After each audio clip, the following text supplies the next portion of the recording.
Guys welcome to my channel. This is my channel जय मां शीतला देवी। कैसे हैं आप सब? मरने से पहले, प्रलय आने से पहले आपको ये काम करने हैं, ये एक्टिविटी करनी है। अभी से शुरू हो जाओ, क्योंकि 2020 में जब कोरोना आया था ना, ये पहला हिंट था कि अभी भी नहीं सुधरे ना तो प्रलय में तुमको घसीट डालेंगे। एक्टिविटी ये जो करोगे उससे क्या फ़ायदा होगा, क्योंकि तुम लोग को जब तक फ़ायदा नहीं बताऊंगी तुम लोग करने वाले नहीं हो, और वो थोड़े से लालची किस्म के, है ना। तब तक भगवान का नाम लोगे नहीं जब तक डंडे पड़ेंगे नहीं। तो डंडे पड़ने 2020 से शुरू हो गए थे। 2020 से लेकर 2026 तक महंगाई के, जॉब नहीं रहने के, घर में झगड़े झंझट के, तंत्र मंत्र के तुमको डंडे पड़ रहे हैं, लेकिन तुम समझ नहीं पा रहे हो कि हमको एक आवाज़, एक संदेशा दिया जा रहा है, एक आवाज़ आ रही है परमात्मा की कि आपने अपने अलग सोल्स के लिए काम करने, अपने सोल्स के लिए तो तुम कर ही रहे हो, अपने जो घर परिवार है उनके सोल्स के लिए भी काम करो। कनेक्ट हो जाओ अपनी सोल के साथ। इसीलिए मैं क्लास भी करवाऊंगी अभी 1 तारीख से, जो लोग अपने इनर सोल्स के साथ कनेक्ट होकर अपना सोल पर्पस करने लगे, ताकि इससे फ़ायदा ये होगा कि आपका और आपका परिवार में जितने भी लोग हैं, आप अपने साथ उनको भी गुरु तत्व में ऐड करा सकते हो। मतलब आपके मरने के बाद आपकी आत्मा वापस से प्रेत योनि में ना भटके, या मनुष्य योनि में जन्म ना ले, जानवर की योनि में जन्म ना ले। इसके लिए आपको गुरु तत्व के योनि तक पहुंचना पड़ता है। जो ऊपर शिव जी के गण हैं, शिव जी की जो हमारी गैलेक्सीज़ हैं, जो लोक हैं, परलोक हैं, उसमें सारे सूक्ष्म आत्माएं जो बहुत ज़्यादा स्पिरिचुअल थी जब वो जीवित थे, इंसानी रूप में थे, अभी भी जीवित हैं, लेकिन वो सूक्ष्म शरीर में काम कर रहे हैं। ठीक है, तो ये चीज़ में अगर आप ऐड होना चाहते हो, दोबारा इस जीवन में नहीं आना चाहते हो, क्योंकि बहुत लोगों को पता चल गया कि ये जीवन बहुत कष्टदायी है भाई, नहीं आना है दोबारा। अब जिनको पता चल गया उनके लिए मेरा ये संदेश है कि अभी से ये एक्टिविटी शुरू कर लो आप लोग। पहली चीज़, ये जो तुम लोग छोटी छोटी चीज़ में दूसरों को परेशान करते हो ना, ये करना बंद करो।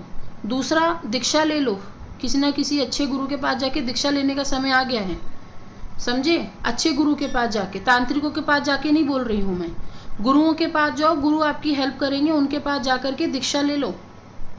दीक्षा लेने से ये होगा कि वो आपको एक तो हर समय गाइड करेंगे, गाइड करने के बाद जब अगर आपकी मृत्यु किसी बीमारी से, किसी हानिकारक चीज़ से, या आपके किसी एक्सीडेंट से होती है, या किसी ऑपरेशन से हो रही है, किसी चीज़ से हो रही है, तो वो आपको प्रेत योनि में, यमराज की योनि में नहीं जाने देते हैं, वो आपको अपने पास बुला लेते हैं। अगर मान लो कोई गुरु आपके साथ कनेक्टेड है जो शिव योनि में है, शिव जी के साथ हैं, शिव जी के साथ कनेक्टेड हैं उस लोक में, तो आपको वो वहीं पे उठा लेंगे, वहीं पे बैठा लेंगे कि अब तू यहाँ बैठ, तेरे को कोई लेके नहीं जाएगा। मतलब एक माँ जैसे अपने बच्चों को लाड़ प्यार दुलार करती है ना, तू कैसा भी यहीं बैठ, तो मैंने तेरे ऊपर सर पे हाथ रखा है, तेरे को कोई नहीं छुएगा। उसी प्रकार जब गुरु हम पे हाथ रख देते हैं ना, तो हमें कोई भूत प्रेत नहीं छूते, वो हमको मरने के बाद अपने पास बुला लेते हैं। ये काम होता है गुरु दीक्षा का। बेटा लोग, तुम लोग को लगता है कि कोई भी दीक्षा दे रहा है, किसी से भी जाके दीक्षा ले लो, इससे तुम लोगों को दोष लग जाते हैं और ज़्यादा। क्यों दोष लग जाते हैं? क्योंकि तुम लोग गुरु का मान सम्मान, मिलना जुलना, सीखना, साधना करना उनके साथ हो ही नहीं पाता। गुरु मैं उनकी बात कर रही हूँ जो आपको भी समय दे, आप भी गुरु को समय दो, आप भी मान सम्मान रखो, वो भी आपका मान सम्मान रखे, आप भी उनसे दीक्षा लो, साधना लो, करो, लेकिन परेशान मत करो किसी को, ना ही वो आपको परेशान करे। ये सारी चीज़ें होती हैं।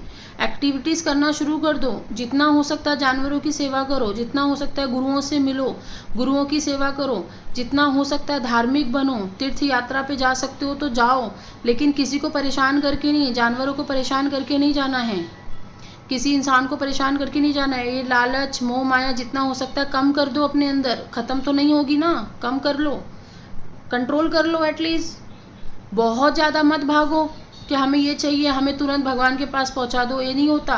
कर्म जो हमने पिछले जन्म में करे, इस जन्म में अपने भोगने ही हैं, चाहे अच्छे चाहे बुरे। एक्टिविटी करना शुरू कर दो, घर में सब लोगों का नाम जाप शुरू करवा दो, मंत्र नहीं, नाम जाप शुरू करवा दो। और वो भी तभी करवाना जब आपके पास कोई ना कोई गुरु का सपोर्ट हो, कोई ना कोई गाइड कर रहा हो आपको क्या करना है नहीं करना है। सीखो चीज़ों को। इसीलिए मुझे ये चीज़ सिखानी पड़ रही है हायर प्रायोरिटी पे, कि जो बच्चे सीखना चाहते हैं, जो बच्चों ने अपने ऊपर बहुत ज़्यादा ताकत लगाई है, बहुत परेशान है, उनको मैं सोल पर्पस तक पहुंचा सकूं। और सोल पर्पस आपको जब तक नहीं मालूम पड़ता है, आप अपने मोक्ष और मुक्ति तक नहीं पहुंच पाते, बहुत डिफ़िकल्ट है। ये चीज़ मैंने अपने ऊपर आजमा कर देख ली है। जब तक मैं लोगों की मदद नहीं कर पा रही थी, मैं अपने में ही थी, तब तक आपका सारा रास्ता ब्लॉक रहता है। आपको कोई शक्ति दी गई है, शक्ति मतलब शक्ति, माँ, भूत प्रेत नहीं, तंत्र मंत्र नहीं, माँ की शक्ति अगर आपको दी गई है ना, तो आपको अपने कर्म, अपने सोल पर्पस करने पड़ेंगे। मंत्र जाप करना, माला उठा के जाप करना ही आपका सोल पर्पस नहीं है। वो तो एक जानवर भी करता है ना अपने लिए काम। अभी से एक्टिविटी शुरू कर दो, बीमारियों में मत जाओ, ज़्यादा हॉस्पिटल्स मत जाओ, ज़्यादा इंजेक्शंस मत लो, नेचुरल तरीके से ट्रीटमेंट करो जितना हो सकता है। आप जैसे गंगा नदी होती है, कोई पवित्र नदी में स्नान करने जाओ साल में एक बार। ये सारी एक्टिविटी शुरू कर लो। अपने घर में जितना हो सकता है दान पुण्य शुरू कर लो, जितना भी हो सकता है। ज़्यादा नहीं हो पा रहा आपके बजट में, नहीं कोई बात नहीं।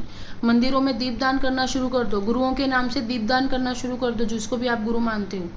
गुरुओं के लिए कुछ करो। आपको पता नहीं कि मरने के बाद आपको जब खींच खींच के 2 टांग खींच के लेकर जाएंगे ना प्रेत होने में, यमराज खींच खींच के, तब वो वहाँ पे खड़े होंगे गुरु के हाथ कैसे लगाया, ये मेरा बच्चा है। उस दिन तुमको तुम्हारी आत्मा बोलेगी कि देख, तेरी की गई कोई भी सेवा बेकार नहीं गई गुरु की।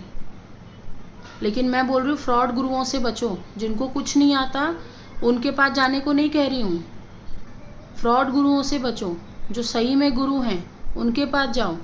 तैयारी शुरू कर लो, आने वाला समय बहुत ख़राब है। 2032 तक क्या पता हम लोग भी बचे रहेंगे या नहीं बचे रहेंगे। मैं भी बोलने के लिए बची रहूँगी, नहीं बचे रहूँगी, आप भी सुनने के लिए बचे रहोगे, नहीं बचे रहोगे।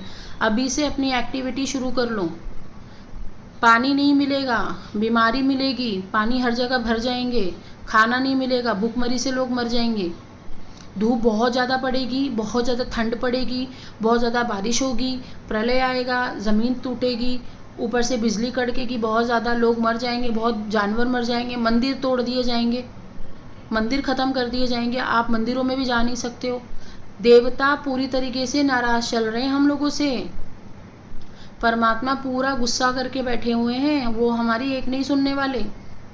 इस समय सिर्फ एक ही चीज़ सुनेगी, वो है आपके गुरु, जिन्होंने वो सहस्रार चक्र को खोल के जो गुरु तक पहुंच गए ना, एस्ट्रल गुरुओं तक, शिव जी तक, माँ तक, परमात्मा तक, उनका हाथ पकड़ लो, नहीं तो तुम्हारी तो वैसी टैंटे टूटू होने वाली है। लेकिन नहीं सुधरोगे। अभी भी यही चल रहा है ना दिमाग में कि सोना चांदी कैसे खरीदें और कैसे प्रॉपर्टी बनाएं, है ना, या हमारे बच्चों का क्या होगा, यही चल रहा होगा तुम लोगों के दिमाग में।